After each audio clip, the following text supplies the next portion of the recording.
ត្រីម្នាក់បញ្ចប់ជីវិតខ្លួនឯងសង្ស័យតូចចិត្តចោលដាក់ថ្នាំយកខ្សែកអស់ជាង1តម្លឹងកាលទី2ថ្ងៃមុនស្ត្រីម្នាក់បានសម្រេចចិត្តសម្លាប់ខ្លួនឯងនៅក្នុងបន្ទប់ទឹកផ្ទះជួលមួយកន្លែងហើយពុំទាន់ដឹងថាគាត់មានវិបត្តិអ្វីឲ្យពិតប្រាកដនោះទេប៉ុន្តែបងថ្លៃស្រីរបស់ស្ត្រីរងគ្រោះបាននិយាយថាកាលពី2ថ្ងៃមុនអូនថ្លៃស្រីរូបនោះត្រូវបានគេដាក់ថ្នាំយកខ្សែកអស់1តម្លឹង 2G ហើយការធ្វើអភិភាពសម្លាប់ខ្លួននេះពុំដឹងថានាងចូលចិត្តនឹងរឿងនោះឬក៏យ៉ាងណាហេតុការណ៍ខាងលើនោះបានកើតឡើងបង្កឲ្យមានការភ្ញាក់ផ្អើលកាលពីវេលាម៉ោង 7 ព្រឹកថ្ងៃទី 17 ខែមករាឆ្នាំ 2026 ក្នុងបន្ទប់ជួលជួនផ្ទាល់ដីលេខ BB006 ស្ថិតក្នុងភូមិអន្លង់កោងចាស់សង្កាត់ព្រៃសរខណ្ឌដង្កោរាជធានីភ្នំពេញស្ត្រីខាងលើនោះឈ្មោះដុលសុកនីមអាយុ46ឆ្នាំមុខរបរលក់ចាប់ហួយស្នាក់នៅផ្ទះជួលក្នុងភូមិកាត់ហែខាងលើនិងមានស្រុកកំណើតនៅស្រុកកោះធំខេត្តកណ្ដាលសាច់ញាតិរបស់ស្ត្រីរងគ្រោះបានប្រាប់សមត្ថកិច្ចថានៅវេលាព្រឹកថ្ងៃកើតហេតុនោះមានអ្នកលក់ទឹកកកបានដិបទឹកកកយកទៅដាក់ឲ្យគាត់តាមទម្លាប់រាល់ថ្ងៃព្រោះផ្ទះគាត់លក់អីវ៉ាន់ចាប់ហួយហើយក៏លក់ទឹកកកផងដែរពេលទៅដល់អត់ឃើញស្ត្រីរូបនោះបើកទ្វារបន្ទប់រួចរាល់ថ្ងៃអ្នកលក់ទឹកកកបានទៅសួរបងថ្លៃស្រីអ្នកស្លាប់ដែលស្ថិតនៅបន្ទប់ផ្សេងចម្ងាយ100ម៉ែត្រពីបន្ទប់កើតហេតុនោះថាហេតុម៉េចបានជាអត់ឃើញស្ត្រីរូបនោះបើកទ្វារបន្ទប់អញ្ចឹងសាច់ញាតិដែលបានប្រាប់សមត្ថកិច្ចថាខណៈនោះដោយមានការងឿងឆ្ងល់ក៏នាំគ្នាទៅមើលពិតជាអត់ឃើញបើកទ្វារពិតមែននិងខ្ទាស់គន្លឹកពីខាងក្នុងជាប់ទៀតក៏បាននាំគ្នាស្រែកហៅតែហៅអត់ឆ្លើយហើយក៏ខលអត់ចូលទៀតក៏បានប្រាប់ទៅអ្នកមើលការខុសត្រូវបន្ទប់ជួលបន្ទាប់មកអ្នកមើលការខុសត្រូវបន្ទប់ជួលក៏គោះទ្វារបន្ទប់ចូលទៅមើលស្រាប់តែឃើញស្ត្រីខាងលើចងកនៅក្នុងបន្ទប់ទឹកស្លាប់បាត់ទៅហើយប៉ុន្តែ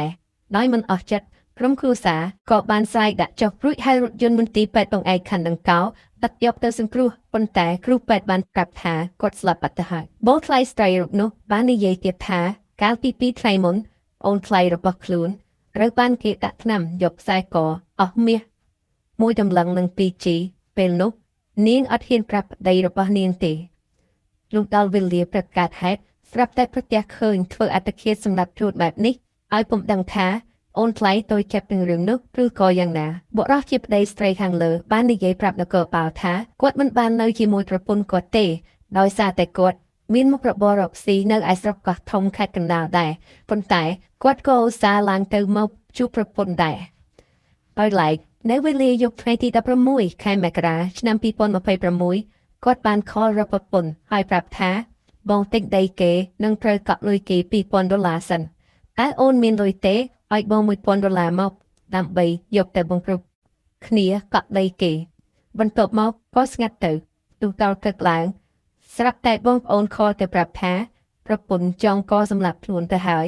គាត់ក៏រូតរះមកមើលប្រពន្ធតែម្ដងនគរបាលបានប្រាប់ថាក្រោយពីទទួលបានដំណឹងនោះនគរបាលប៉ុស្តិ៍ព្រៃសរនិងនគរបាលខណ្ឌដង្កោបានសហការជាមួយនគរបាលការិយាល័យបច្ចេកទេសនិងវិទ្យាសាស្ត្រនៃស្នងការដ្ឋាននគរបាលរាជធានីភ្នំពេញចុះទៅធ្វើការពិនិត្យកសលវិច័យជុំវិញទីតាំងកន្លែងកើតហេតុរួចប្រគល់សពជូនសាច់ញាតិយកទៅធ្វើបុណ្យតាមប្រពៃណីនៅឯស្រុកកំណើតបាទបងប្អូនទាំងអស់គ្នាព័ត៌មានដែលបានរៀបរាប់ខាងលើនេះគឺជាករណីឃាតកម្មចងកសម្រាប់ខ្លួនឯងដែលស្ត្រីម្នាក់សង្ស័យថាតូចចិត្តនឹងគេដាក់ថ្នាំយកមាសអស់1តម្លឹងនឹង 2G ក៏សម្រេចចិត្តចងកសម្រាប់ខ្លួនតែម្ដងតែ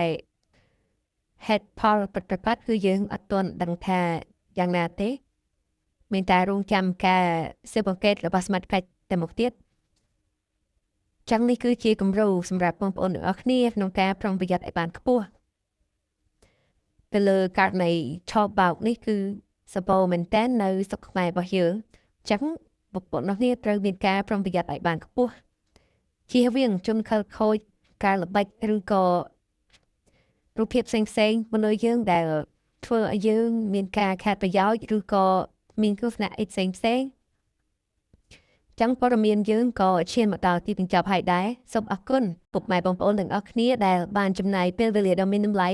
តាមដាននិងស្ដាប់វីដេអូនេះតាំងពីដើមរហូតដល់ចប់ប្រសិនបើពុកម៉ែបងប្អូនទាំងអស់គ្នាពេញចិត្តនៅវីដេអូដែលខ្ញុំបានចែករំលែកជារៀងរាល់ថ្ងៃនេះសូមជួយចុច Subscribe និងចុច Like មួយផងប្រសិនបើទស្សនានៅលើ Facebook សូមជួយចុច Follow Page និងចុច Like មួយផង សូមអរគុណសូមជម្រាបលា